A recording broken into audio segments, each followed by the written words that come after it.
આમ તો મૂળા ખાવા ખૂબ જ ફાયદાકારક માનવામાં આવે છે. તેમાં પણ શિયાળામાં જો મૂળા ખાઓ તો તેના બમણા ફાયદા હોય છે. પરંતુ ઘણી એવી વસ્તુઓ પણ છે કે જેને જો તમે મૂળા સાથે આરોગો છો તો તેની તમારા શરીર પર અને સ્વાસ્થ્ય પર એટલી વિપરીત અસર પડી શકે છે કે શરીરને નુકસાન પણ થઈ શકે છે. તો ચાલો આજે જાણીએ કે એવી કઈ કઈ વસ્તુઓ છે કે જેને મૂળા સાથે ખાવાની સખત મનાઈ છે.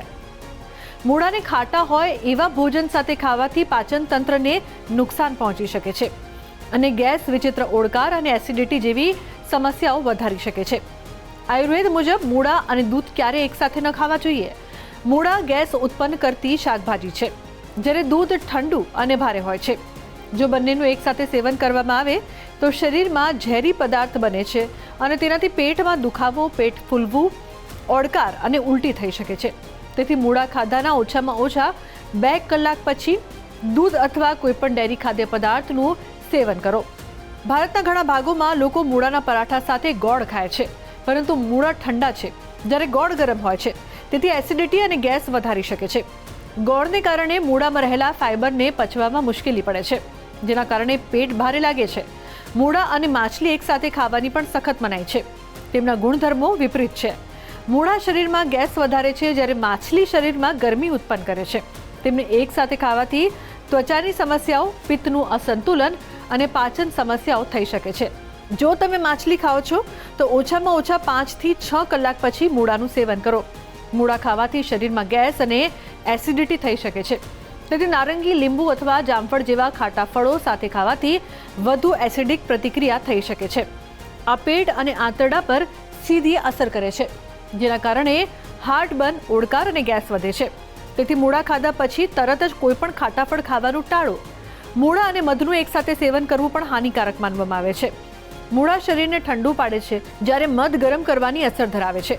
તેમના વિરોધાભાસી ગુણધર્મો શરીરના પાચન રસને અસંતુલિત કરી શકે છે અને આંતરડામાં બળતરા અથવા ચેપનું કારણ બની શકે છે.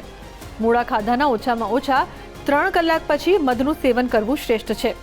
શિયાળાની કડકડતી ઠંડીમાં મૂળા ખાવાથી ઘણા સ્વાસ્થ્ય લાભ થાય છે, પરંતુ જો તેને ખોટી વસ્તુ સાથે ખાવામાં આવે તો તે તમારા શરીર માટે નુકસાનકારક સાબિત થઈ શકે છે.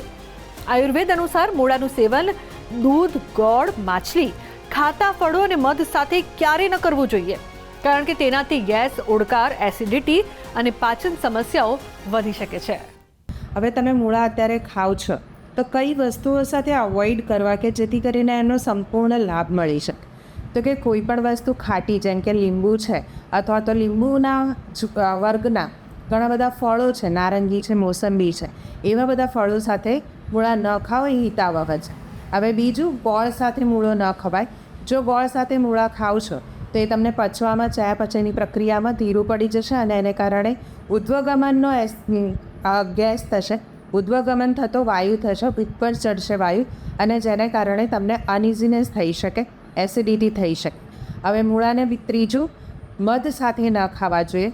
મધ સાથે જો તમે ખાઓ છો મૂળા તો તમને એનાથી પણ એસિડિટી થઈ શકે છે અને વાયુ ઉધ્વગમન કરી શકે છે. માટે શક્ય હોય ત્યાં સુધી આ વસ્તુઓ સાથે તો ન જ ખાવા. ખાસ કરીને જે લોકો નોનવેજ ખાય છે, જે લોકો માંસાહાર કરે છે, એ લોકોએ માછલી સાથે ક્યારેય મૂળા ન ખાવા જોઈએ. તમે માછલી સાથે મૂળા ખાઓ છો તો એ વિરુદ્ધ આહાર થાય છે અને માટે એ પચતું નથી, ને જે ન પચે એ તમને વિકાર કરે.